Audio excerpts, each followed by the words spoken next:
All right, I promised y'all a pitching video before game week 12 starts. We're going to roll through it unedited. I've been told my pauses that I cut out kind of make things go a little too fast, so we're going to cut down on that. Just going to do pitching this week. If you want the hitting stuff, just subscribe to my Patreon, get the Google Sheet access, and we'll give you all the projections. Put a link in the show notes as usual for that, but let's run through these starting pitchers heading into this week. Most at this point have been confirmed. All right, so what we're looking at here is my projections for this coming game week 12. You can see the green for confirmed starting pitchers, the yellow for projected starting pitchers. Almost everything's confirmed at this point, just a couple of yellows left. This is a strange game week. We have a lot of teams with 2 games. We have a lot of teams with 4 games, and then some with 3. So pretty imbalanced week. Starting with Arizona, we've got Zach Gallen, Jordan Montgomery, Slade Coney.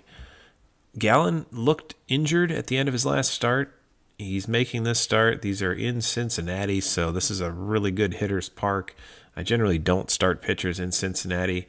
Gallen, one of the best in the league normally, but I don't know if you can trust him right now. I want to see another start before I put him back out there.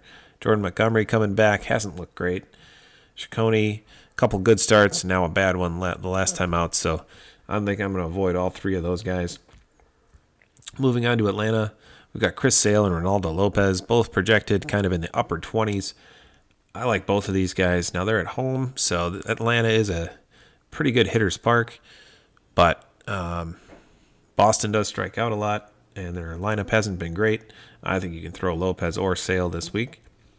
Corbin Burns, Kyle Bradish. So Burns, obviously an ace. You can throw him anytime he pitches. At Washington, not a great lineup. Bradish coming back off of injury, went 4 2/3. He looked good. That fastball was in the upper 90s. I like this start for him. Second start back. I think you can use either Burns or Bradish this week. Cutter Crawford confirmed. Nick Pivetta projected. Pavetta's been out for quite a while with an injury. I think you want to see a start before you use him again. If you're in a pinch, though, you could certainly throw him. At Atlanta is tough. Crawford's been really good, but do you trust him against this Braves lineup? They're starting to get the bats going. I've got Crawford about 23.5 based on his stats from this season. Pivetta almost 28. That's a tough one. I mean, I think there are going to be lineups where I have a Crawford, so I'll probably use him for something, but probably not in my priority lineup. The Cubs are at home for San Diego at Wrigley Field. Justin Steele returning from injury. He's made 1 start. Probably want to see one before I do this one. I think he may be limited to like 4 or 5 innings just in his first start back from such a long absence. Shota Imanaga, I'm going to throw anyway. 5-0, less than a 1 ERA. This guy's been great. San Diego can hit a little bit. They just added Luis Arraez, so this lineup's getting a little bit better. But I trust Imanaga. Wesneski looked really good last time out. I don't know if you trust him here or not. So in Cincinnati, we've got Montas coming off of injury. He's not confirmed yet. I don't like him to begin with, so I'm going to avoid him. Ashcraft's actually looked a lot better this year than he did last year. Don't mind him here. I think this is a decent spot, but it is in Cincinnati, so you got to be a little careful with the park. And Hunter Green can be really good at times, that big fastball, and other times he can just get drilled. So I usually don't start him because I don't trust him. Cleveland's got a 4-game set. 3 against Detroit, 1 at the White Sox. So 2 teams that don't hit much. I think you can probably use any of these guys you want. I've got McKenzie at 15, so he hasn't been great, but it is a good matchup. Bybee almost 20. I think this is a good time to use him. Logan Allen, 17, but obviously a good matchup here. And then Lively's actually been really good, much better than I anticipated. I think he may be the best start of the bunch against that weak Chicago White Sox lineup. We've got Hudson, Lambert, Quantrill, Colorado pitching. We just avoid Colorado pitching to begin with. They're in Coors Field. We definitely avoid Colorado pitching. Pass. White Sox. So Mike Clevenger's making his season debut. This is a guy who was good probably 5 years ago for a little stretch. Good game here and there, but even against Tampa Bay, where they really haven't been hitting much at all, I don't like him here. Soroka's been terrible. Flexen's not any good. Fetty's looked great a couple times. In this last start, he was pretty bad. So this is Cleveland at home. Yeah, I think you can try Fetty here if you're desperate. Flaherty's obviously been awesome the last couple times out, projected at 26.5 at Cleveland. So yes, you can certainly start him. Maeda's been a little up and down, looked a little better last time out, but I still don't trust him. And Reese Olson, this is a guy I like, 2.70 ERA. I mean, he's been pretty good, just not getting any wins. But this is a good matchup. I think you can use Reese Olson here. All right, Houston's got 3 at New York, so the Yankees starting to hit a little bit. Verlander doesn't have the strikeout stuff that he used to at 40 years old, but you can still throw the old man out there. Spencer Arrighetti, the numbers are terrible, but I think the results are going to come for him. He's kind of a guy I'm keeping my eye on. If you can snag one of his cheap, pick one up, just keep him stashed away for a little bit. I wouldn't start him here, but I think down the road you may be able to use him. Ronel Blanco, obviously been really good to start the year. This Yankees team is pretty good. He's come back to the pack a little bit, but still projected almost 26 points. So I don't blame you for throwing Blanco. We get a Cole Reagan start, and he had one blow up, and that kind of killed his projection, but I really like this one against Milwaukee. Seth Lugo has been out of his mind, 24 for a projection here. I think he comes back to the pack a little bit. That's probably pretty high for a projection for him. Brady Singer, 22.5. Yeah, it's probably about right. And then Waka gets the Angels in LA, so a team that will strike out some. And actually, he's been really bad. Avoid him. Avoid Waka. So the Angels get Tyler Anderson, Patrick Sandoval, Jose Soriano, and Reed Detmers. Detmers the highest projection out of the bunch, but obviously this is much lower than it was a couple weeks ago. He got off to that hot start. He's been much more pedestrian lately. I don't think I start any of these guys here, even against Pittsburgh, and Pittsburgh can't hit much. So if you're going to start a starter against Pittsburgh, though, a lefty's probably the way to go. Yeah, no, I'd skip him. Walker Buehler makes his season debut. Obviously a dominant arm a couple years ago, missed last year with Tommy John. We'll see what he looks like in his debut. This is the Marlins, so this is a great first matchup for him. Nice soft landing spot. I just don't trust it first time out. I don't think he's going to get enough innings, so probably want to wait one start on him, but he'll be good to have down the road. Yamamoto's been great. This is a perfect opportunity for him. Gavin Stone's actually been all right, and with this Dodgers lineup behind him, I think you can start him this week.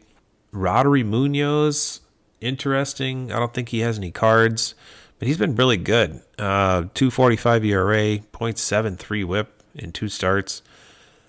Obviously, it's the Dodgers, so you got to be careful.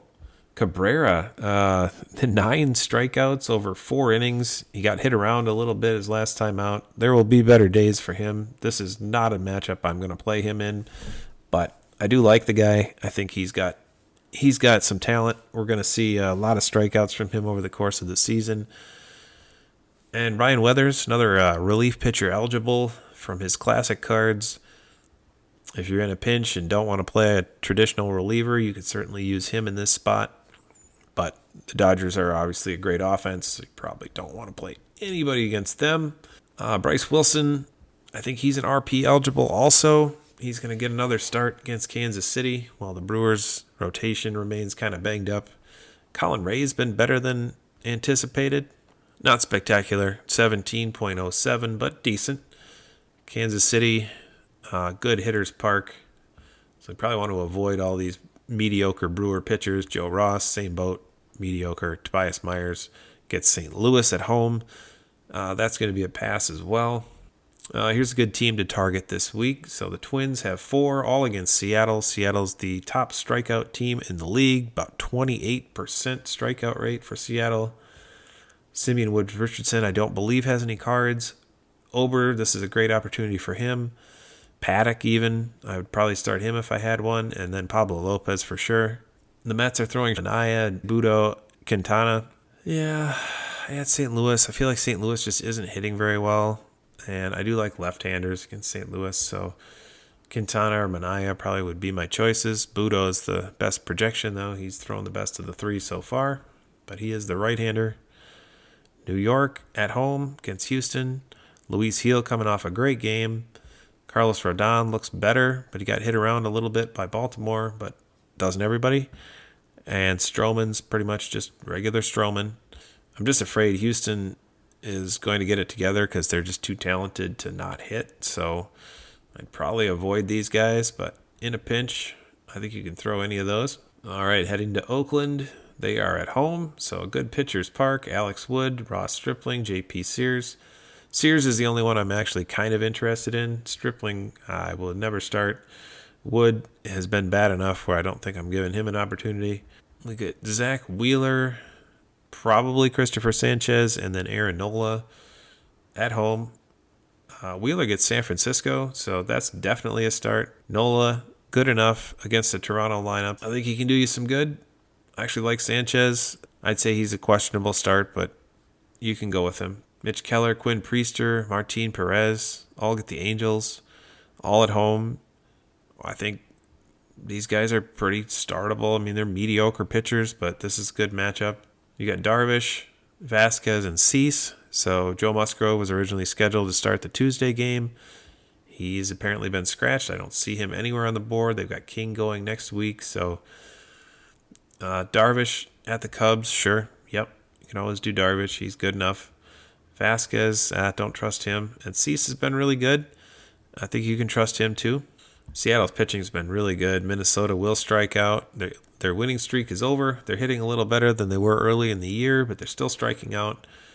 Castillo, obviously one of the best pitchers in the league. Yes, start him. Hancock, I don't like. He's the only guy in Seattle who I don't really like for a starter. George Kirby, Logan Gilbert, both been pitching so well. I think you got to get them in. Kyle Harrison at Colorado. Jordan Hicks at Colorado. Keaton Winn at Colorado. I don't really start people in Colorado. Jordan Hicks is RP eligible if you want to take the shot at him, but ball just moves differently in Colorado. Pitches don't move the same, and there's a lot more runs because of the thin air. Just hit pop-ups and they fly out of there. St. Louis is at home for 3 against New York, and then 1 game in Milwaukee. Gibson, Michaelis, Gray, all confirmed. I think you can definitely start Gray. He's been spectacular. Gibson's actually been pretty solid. Michaelis I'd avoid. Lynn I'd always avoid. Tyler Alexander, even against the lowly White Sox at home, great matchups, but I just don't think this guy's that good. Zach Eflin's been pretty disappointing so far this year, but against the White Sox at home, I think you got to start him. Same with Savale. Pretty tough couple of games for him, but the White Sox at home, he's got to be better than this. Andrew Heaney, I know it's Oakland and it's in the Coliseum and it's a huge park and everything says you should start him, but I'm not going to start him ever. Don't like his stuff. Don't think he's any good. Jack Leiter got absolutely destroyed in his major league debut. He's going to have to show me something first, so that's a no. Michael Lorenzen, yeah, matchup's good enough. I think you can start him. And then the second game of the doubleheader, I don't know who this guy is, so we're going to avoid O. White. Toronto goes to Philly. We got Barrios, pitched really well this year. We got Bassett, got blown up by the Dodgers, but then came back with a really nice outing last time. Numbers are still pretty high for him. But I think you can start either of these guys. They're both veterans, good enough pitchers to get you through. And then we have Trevor Williams and Mitchell Parker. I'm going to avoid both of those guys. We got Baltimore coming into Washington, so this is trouble. Trevor Williams has been off to probably the best start of his career.